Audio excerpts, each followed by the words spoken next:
In this video, I'm going to talk about why I want to make as much money as possible, why I'm not ashamed of that fact, and why I believe you should have the same priority. If you're new here, my name's Lane. This is my channel. I love to help digital entrepreneurs start and grow their online businesses.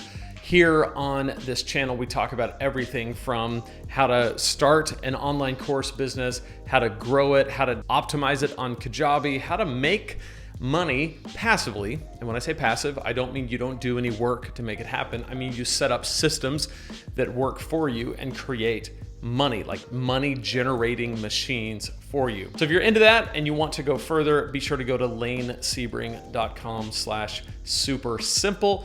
You can pick up my free super simple guide to your first $500 online. That will get you started. If you make that first $500, you'll be hooked and you'll want to learn more and you'll want to do more, because if you can make 500, you can make 50,000. If you can make 50,000, you can make 500,000, and so on and so forth. So let's dive into this content for today. I talk on this channel a whole heck of a lot about how to make money. I've never once stopped to clarify why. Why do I find it a valuable thing to do in life when so many would disagree with my position? For example, if you grew up like me as a Christian, you may hear money and you may immediately place a negative stigma on it, like the rich are evil, or you might just think that money is the root of all evil. And yeah, sure, what the scripture actually says is that the love of money is the root of all evil. But when you hear money, creation of money, you think that's a bad thing. And that's actually not ill-informed. In the Old and New Testament, there are many warnings in there about going after the pursuit of riches, this idea of ill-gotten gain. So when you hear someone like myself, who is a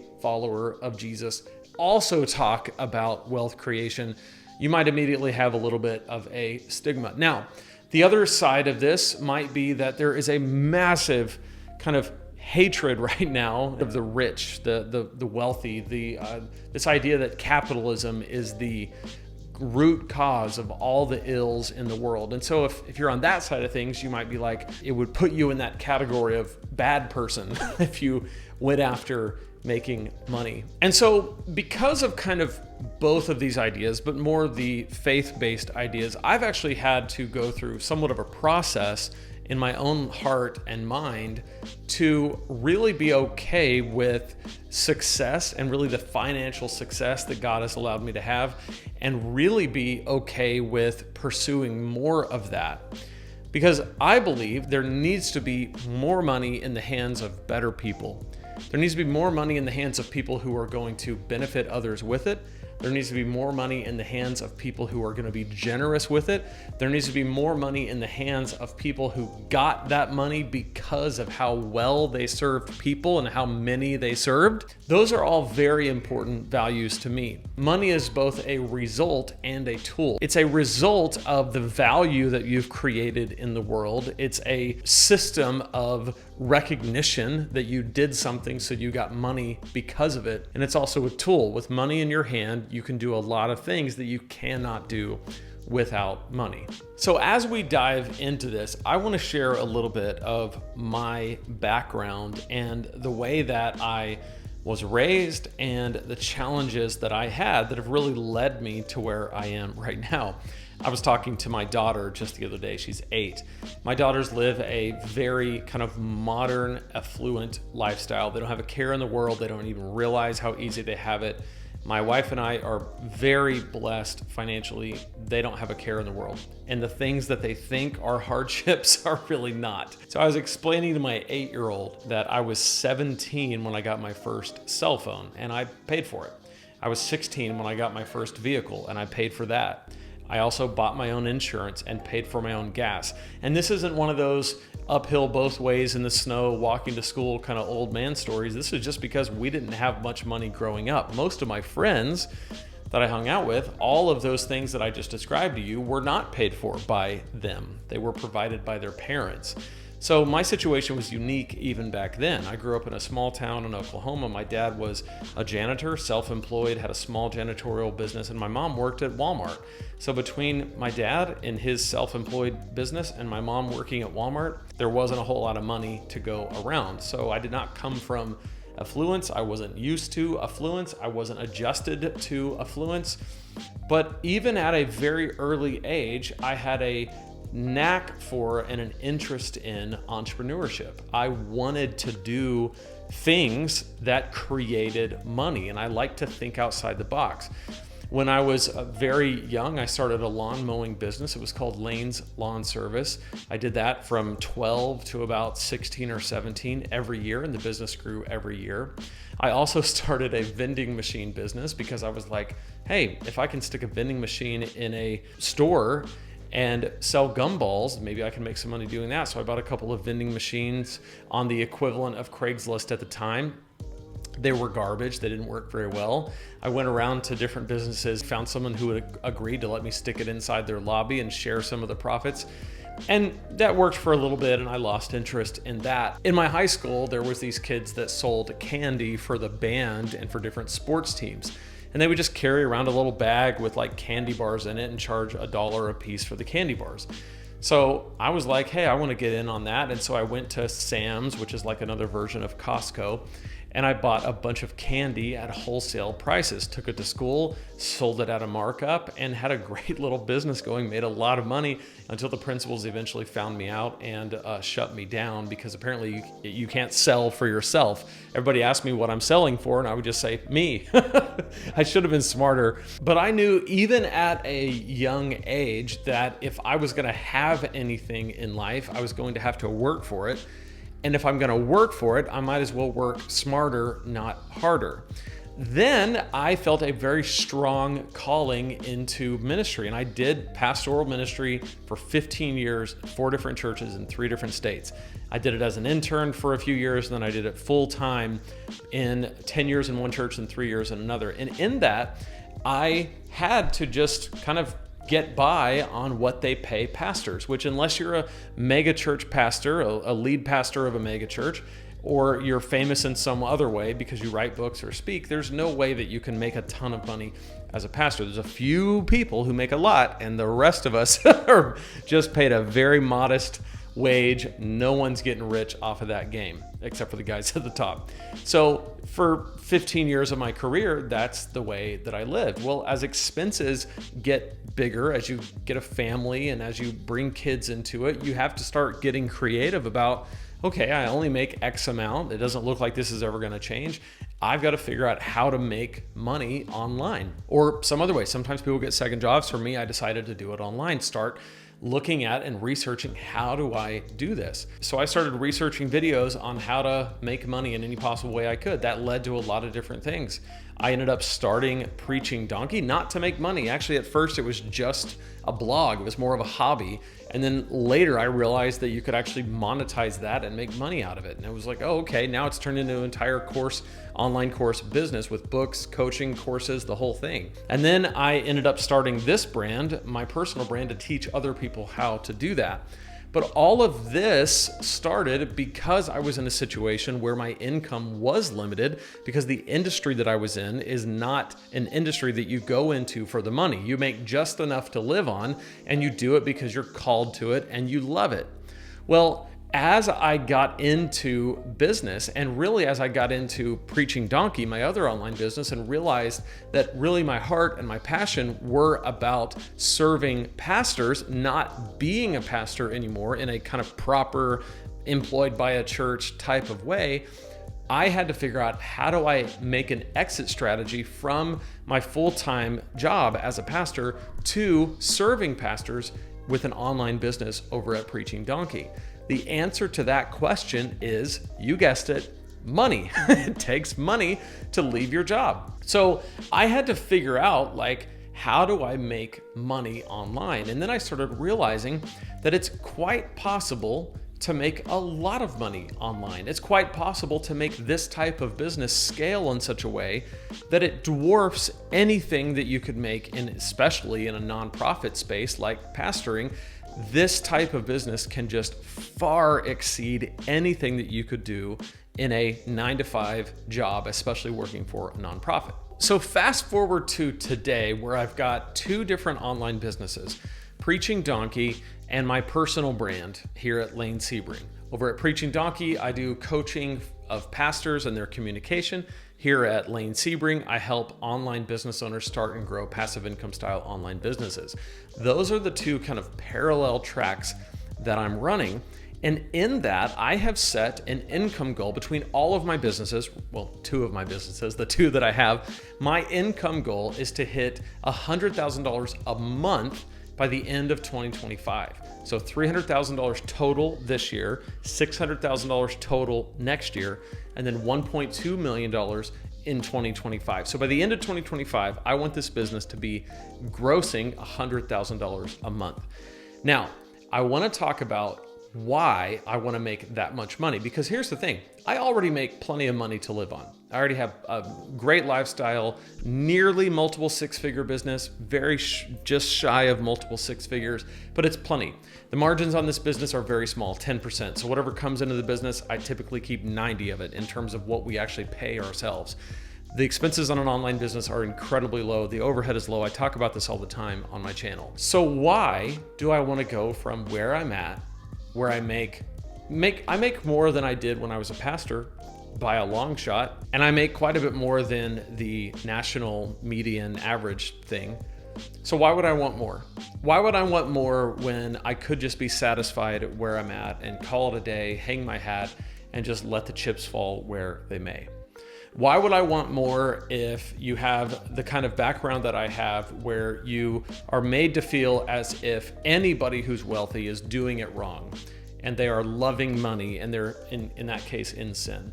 Why would I want more when there's more social pressure than ever against fiscal achievement, because that puts you in the 1% and you don't want to be one of those evil, horrible people? Why would I want that? Well, I'll tell you why. There are 3 reasons, and these are 3 really important reasons in no particular order. Here they are. Number 1, I love options and freedom. And right now I have both. I have tons of options and I have lots of freedom, and I want more options and more freedom. So going from where I'm at to $100,000 a month is going to give me both more options and more freedom. When I'm making, when I have a $1.2 million business that's netting me just over $1 million in personal income a year, that opens up a lot of options. I can send my kids to whatever college they want to go to. I can invest in more real estate. I can have any kind of home I want. I can take care of the people around me that I care about. I can go on trips to my heart's delight. There's just any number of things that I can do. Now, can I do billionaire kind of things? No, right? So at some point there is a limit to what you can do on any salary, but I figure that's a great place for me to shoot for, to get to a level where anything I can conceive of right now, the options and the freedom, I've got it at that level. So options and freedom are number 1.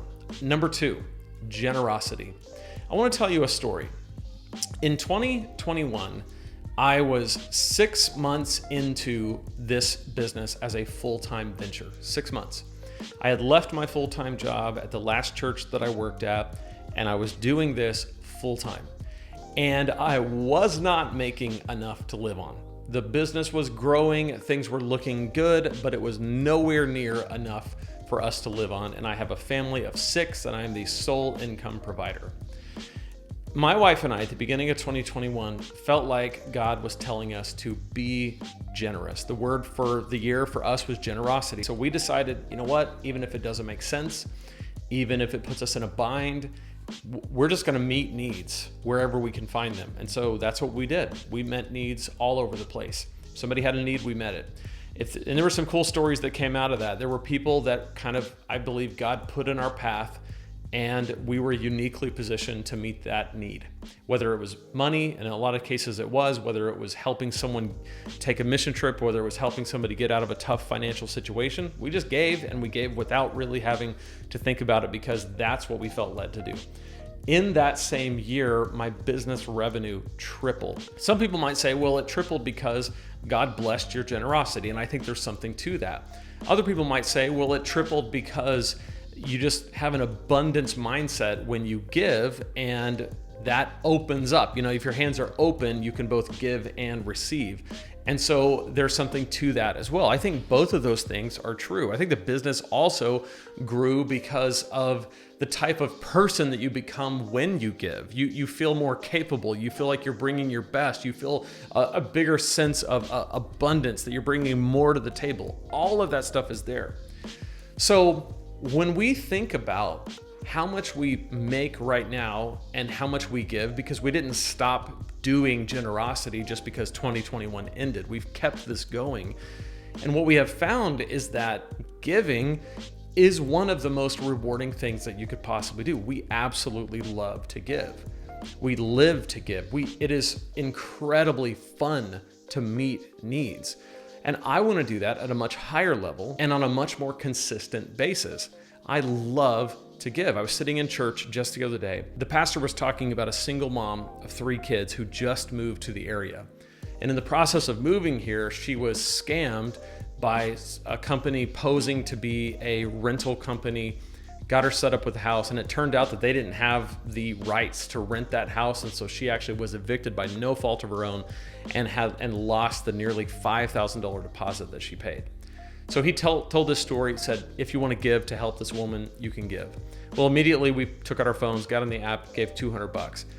And obviously $200 and that guy's $200 and that guy's $200 and that guy's $10. Eventually, she probably is going to have that need met. One, it's super fun to give the $200.